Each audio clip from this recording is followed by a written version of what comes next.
importante, tão comemorada por todos, até porque foi sobre um adversário que trouxe muita dificuldade para o Flamengo no ano passado. Boa noite. Repetiu a final da Copa do Brasil, né? Tem toda uma história, tem toda uma tradição. Nós perdemos para o São Paulo lá, o último jogo do campeonato. Ele tem, pela grandeza das duas equipes, uma rivalidade e desempenho da equipe bem. O sentimento é de que não transformado no terceiro gol, muito também pela boa atuação do goleiro adversário. E aí o futebol ele é um joguinho de xadrez. Quando dá cãibra no Alan, ele não consegue fazer a recomposição, pede para sair, mas a regra do jogo não permite essa paralisação. E justamente é no setor do Alisson que faz o lançamento, e aí fica um jogo daqueles diferentes jogos dentro do mesmo jogo. Aí fica assim, 2-1, aí fica difícil. A lamentar só esse desempenho, que o resultado podia ter sido mais elástico em relação ao que jogou. Tite, aqui, Letícia do GE. Queria que você falasse um pouquinho do Gerson. Ele já jogou essas 2 últimas partidas, teve um problema muito grave, voltou bem e, em cima disso, ele era um dos pilares da sua equipe antes do problema que ele teve e agora precisa se encaixar, que a equipe está bem encaixada. Queria saber como você pensa o Gerson daqui para frente. Entendo todos vocês, me ajuda, vocês têm o intitular titular. Nós não conseguimos conceber assim. São todos atletas de alto nível. O Gerson, felizmente, ele está com saúde. Felizmente, ele está retornando na sua melhor condição. Não tinha condições para jogar um jogo inteiro. Físicas, estou falando pelo Fábio. Mas aos poucos, para adquirir, porque dentro do jogo tu vai ter a necessidade, assim como outros, todos. Assim como não teve a condição de jogar o Arrascaeta hoje. Complementa, Matheus. Tá bom, foi bem. Tite, boa noite. Aqui, ó. Aqui. Rodrigo Cerqueira, TV Globo. Domingo é um dos jogos mais esperados, pelo menos aí por parte da torcida, por conta de tudo que os clubes conquistaram nos últimos anos, os clubes que vêm disputando tudo nos últimos anos. Queria que você fizesse uma avaliação desse Palmeiras que vocês vão enfrentar, né, que vem com o Flamengo ali sempre disputando os principais títulos, e o que você espera desse jogo de domingo, sendo em São Paulo. Obrigado. O Palmeiras é uma equipe muito forte, vem com uma consistência de equipe, de elenco nas últimas temporadas. Não é à toa que é o bicampeão brasileiro, né? Então a gente tem todo o respeito, a gente faz a análise do adversário, a gente tem uma ideia do que pode enfrentar, a gente vai mais aprofundar na sequência dos dias. E é um grande clássico do futebol brasileiro que vale os mesmos 3 pontos que valeram hoje. Então, toda rodada que a gente jogar, a gente tem que buscar os 3 pontos, tem que dar valor para a partida que a gente vai jogar e estar bem preparado para ele ser o Palmeiras, ser o São Paulo, o Atlético Goianiense, o Botafogo, todas as rodadas. Reitero o que ele colocou. O Campeonato Brasileiro, ele tem uma característica. A pontuação ela é igual, independentemente da grandeza de um clássico maior, ou no tal dos últimos 2 campeões, a pontuação de início e a pontuação de final define-se quem vai chegar ou quem fica alijado da disputa. Tite, boa noite aqui. Tite, hoje o Flamengo tomou um gol de cabeça. O Flamengo tomou 3 gols esse ano em partidas oficiais, consequentemente, os 3 de cabeça. Ano passado, o Flamengo foi eliminado da Libertadores, você ainda não era o técnico, mas com 3 gols de cabeça. O gol que o Flamengo tomou aqui no Maracanã, na final da Copa do Brasil, que perdeu o jogo contra o São Paulo, foi de cabeça. Queria saber de você assim, o quanto isso te preocupa, se já tem um sinal de alerta ligado por sua parte, da sua comissão técnica, nessas bolas aéreas que são lançadas na área pelo adversário, principalmente nessas subidas, né, dos pontas e dos laterais adversários, cruzando essa bola na área e o Flamengo acaba tomando o gol. Obrigado. Parte da resposta eu coloquei anteriormente na situação do Alan, em que a pressão no homem da bola ela é importante. Para que não haja essa situação. E ele estava, aí o joguinho de xadrez, ele estava com cãibra, ele não conseguiu pressionar Aí até a substituição ela foi logo em seguida, até ele estava dentro, ele disse, pô, professor, eu não consegui. Ele disse, não dava mais, deu 2 vezes a cãibra nele. Então, para essa situação específica, a gente tem que analisar o contexto todo delas. Eu não posso falar em relação, eu entendo a tua observação em relação a trabalhos anteriores, né? Do jogo anterior, nós tomamos um gol. O mérito, a gente tem que olhar por méritos. Essa faltou uma pressão no nome da bola. Essa especificamente, ela poderia ter sido melhor, deveria ter sido melhor, salvo esse problema físico que acabou determinando essa facilidade maior no cruzamento. E contra o Milionários foi com o pé. Então foram 2 de cabeça. Boa noite, Tite, Matheus. Guilherme Xavier, da Trivela. Queria voltar na questão das nuances do jogo, que você falou do Alan, do Flamengo ter sofrido gol. Eu vi um Flamengo muito mais intenso do que domingo contra o Atlético Goianiense hoje. Teve até um momento ali no início do segundo tempo que a torcida ovacionou o time que correu atrás da bola ali, a marcação-pressão funcionando, mas na reta final novamente oscilou. Queria perguntar para você se você acha que o time oscilou ali naquela reta final por conta do desgaste físico, ou se foram as alterações, o que você acha com relação a isso? Existe um jogo de futebol que ele é um jogo mental e que confiança ela acaba gerando. E se vocês olharem todos os jogos, ele tem esses componentes. Todos. Fases, quando eu falo jogos dentro do mesmo jogo, são fases que tem. Nós estávamos muito perto de fazer o terceiro. Aí tu toma o segundo, fica um pouquinho para jogar. Depois retomou de novo, nós estávamos muito perto de fazer o terceiro. Saiu na cara do gol o Eric. Nós tivemos outras oportunidades de finalização de média. Eu brinquei com o BH, eu digo, até coloquei, digo, BH, eu substituo o defensor com cãibra, digo, atacante, tu vai respirar um pouquinho, vai alongar um pouquinho, porque eu vou deixar o tempo todo. Porque ali eu pode daqui a pouco arriscar, a menos que seja uma condição de lesão. Eu digo, pode, já que eu não tiro mais. Então, ela tem esses aspectos dentro do jogo.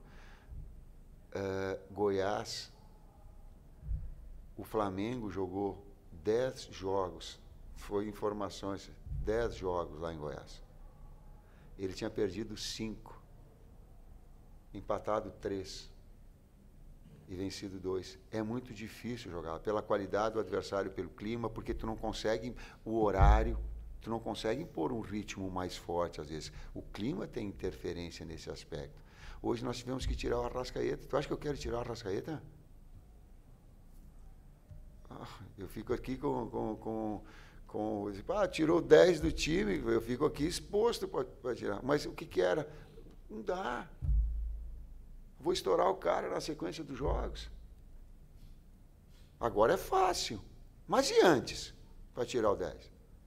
Então, por isso que passa essa mensagem a todos os atletas. Daqui a pouco tu vai ter a necessidade, é inevitável nesse calendário. É inevitável. É inevitável a troca em todos os setores. Ou na entrada, como aconteceu, para te dar um vigor mais. Tite, boa noite. João Pedro Fragoso, Jornal Globo, parabéns pela vitória. A gente sabe que está no início do campeonato, mas hoje o Flamengo voltou à liderança do Campeonato Brasileiro depois de mais de 3 anos. A última vez tinha sido na 38ª rodada do Brasileiro de 2020, que foi campeão, e depois passaram 115 rodadas até o Flamengo conseguir chegar na liderança do Brasileiro de novo. Eu queria te perguntar o que isso significa para você e para a sua comissão. Permanecer no G4 até as últimas 10 rodadas, e nas últimas 10 rodadas vai definir o campeão.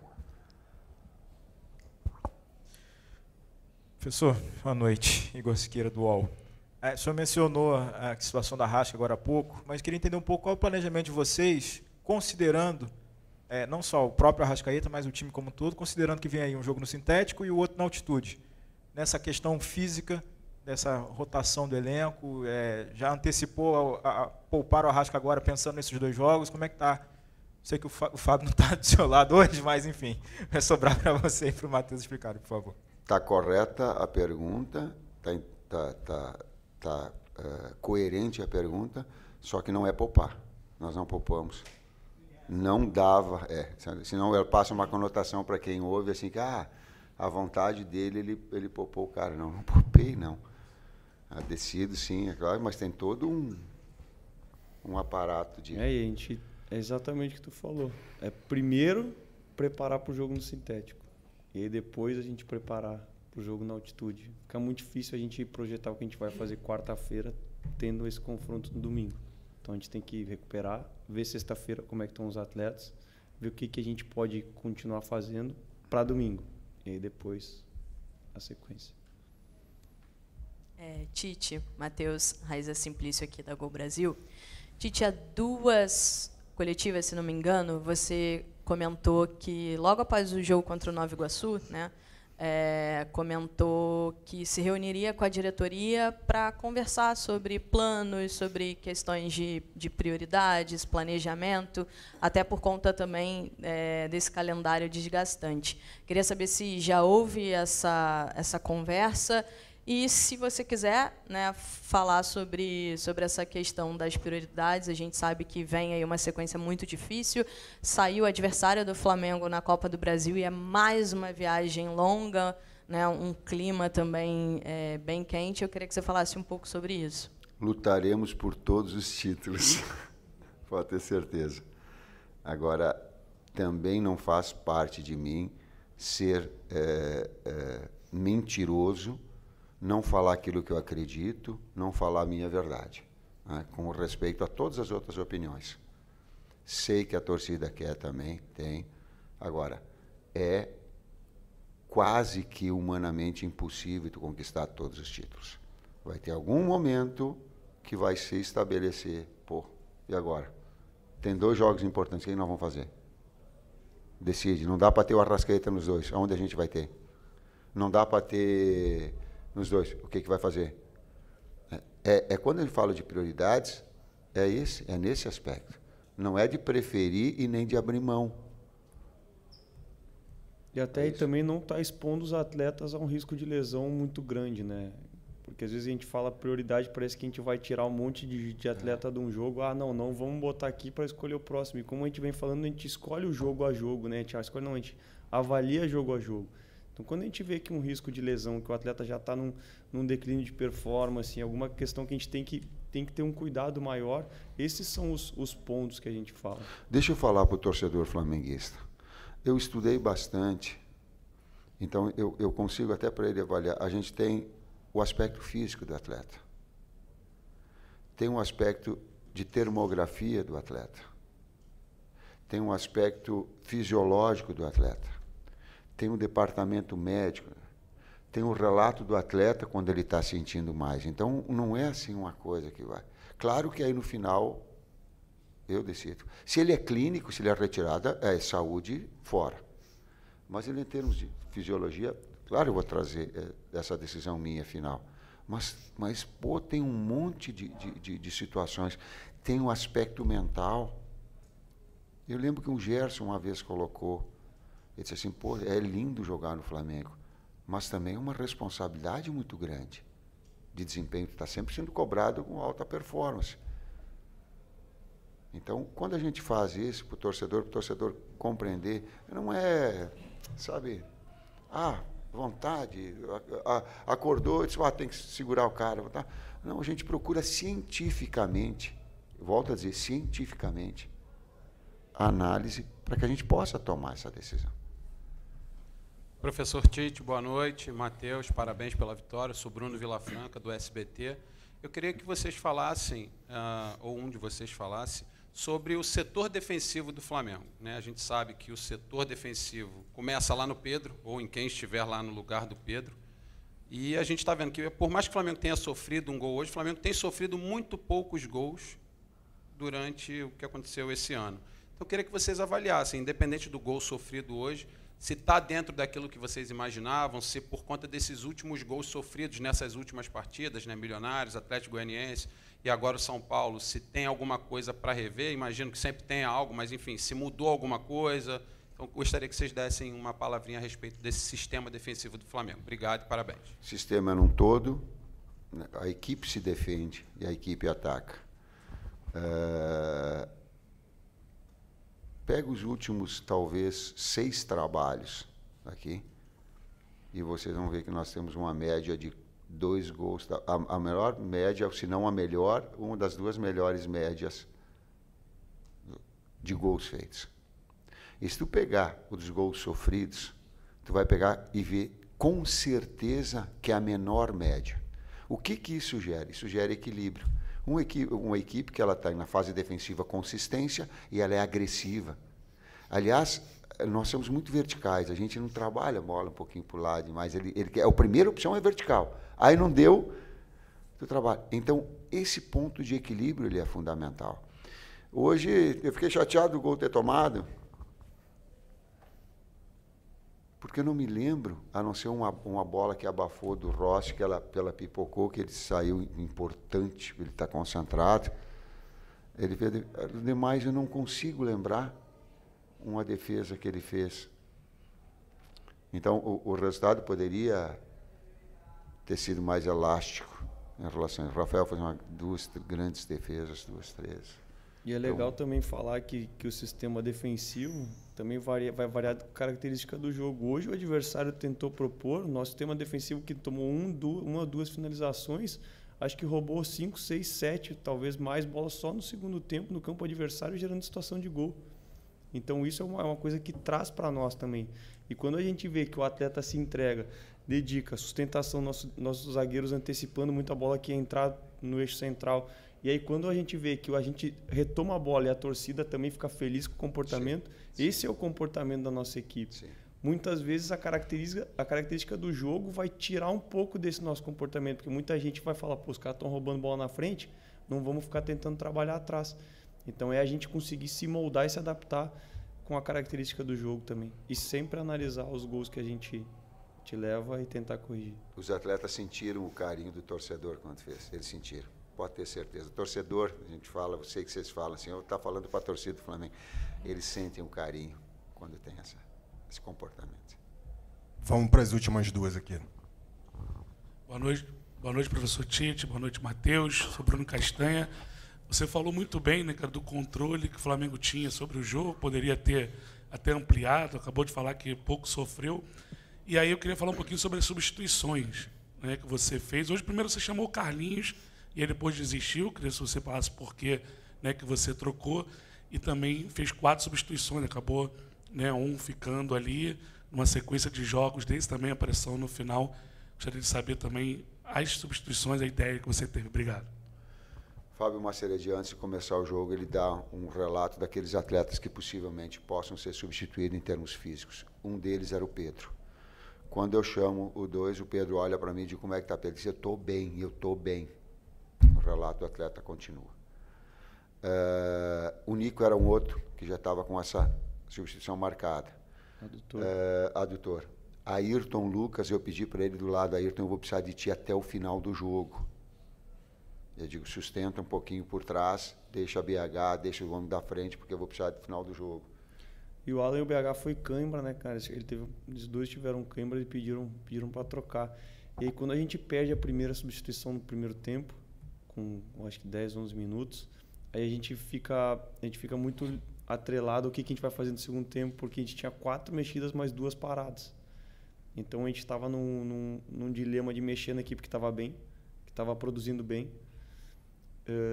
e não pelo desgaste, porque se eles não pedissem, acredito que a gente aguardaria um pouquinho mais para ter essa última mexida, para ver o que a gente poderia ajudar a equipe, que é o que a gente leva. Então foram algumas mudanças um pouco circunstanciais também. Última. Boa noite, Tite. Boa noite, Matheus. Parabéns pela vitória. Tite, eu queria que você falasse sobre o início de campeonato do De La Cruz, né? O Nico, que em 2 jogos tem 2 gols e 1 assistência. Hoje ele jogou um pouquinho mais avançado por conta da ausência do Arrascaeta e tomou conta do meio-campo. Foi muito ovacionado pela torcida, tanto ele e o Bruno Henrique, pelo gás que eles deram, principalmente no segundo tempo, né? Eles correram o jogo todo, mas no segundo tempo a gente viu uma intensidade do time todo que a gente não via nos últimos jogos, principalmente no segundo tempo dos jogos. E se você me permite, já falando do próximo adversário, Palmeiras, que perdeu hoje para o Inter em casa por 1-0, viralizou uma fala do Abel Ferreira, que o repórter perguntou para ele o que o Flamengo tem que o Palmeiras não tem. Ele foi curto e grosso e disse, dinheiro para contratar jogadores feitos. Se vocês concordam com essa fala dele. Eu entendo, eu pego essa segunda parte, eu entendo a tua observação em relação ao Abel, mas eu tenho que ver o contexto dela toda, senão fica. E eu tenho muito respeito pelo Abel, muito, muito. Então, primeiro, para fazer uma análise, eu tenho um contexto todo. Mas eu posso falar, Bruno, aquilo que nós conversamos, né? Isso eu posso falar, que os orçamentos do Flamengo existem 5 iguais, né? 6 iguais de investimento. 6. E da primeira parte, é a mesma coisa que eu respondi antes. Depende muito de como o adversário vai jogar. O primeiro tempo, o São Paulo, ele apostou muito mais em bola longa no Caleri. Então fica difícil a gente ter uma intensidade, uma sequência de bote, de marcação agressiva, se eles não estão trocando passe. Foi a mesma situação que aconteceu contra o Atlético Goianiense. Então ficava difícil a gente impor uma intensidade de marcação se o adversário não tenta trocar passe. No segundo tempo eles fizeram linha de 4, baixaram os 2 laterais, abriram os 2 zagueiros e vinha sempre o Alisson e o Pablo Maia para construir. Então a gente conseguia isolar de um lado e fazer pressão, isolar e fazer pressão, isolar e fazer pressão, inclusive com salto em goleiro. Então muitas vezes é a característica do jogo que vai pedir uma ou outra adaptação nossa. É bom esse cara. É isso, gente. Boa noite. Obrigado, Tite. Obrigado, Matheus. Até a próxima.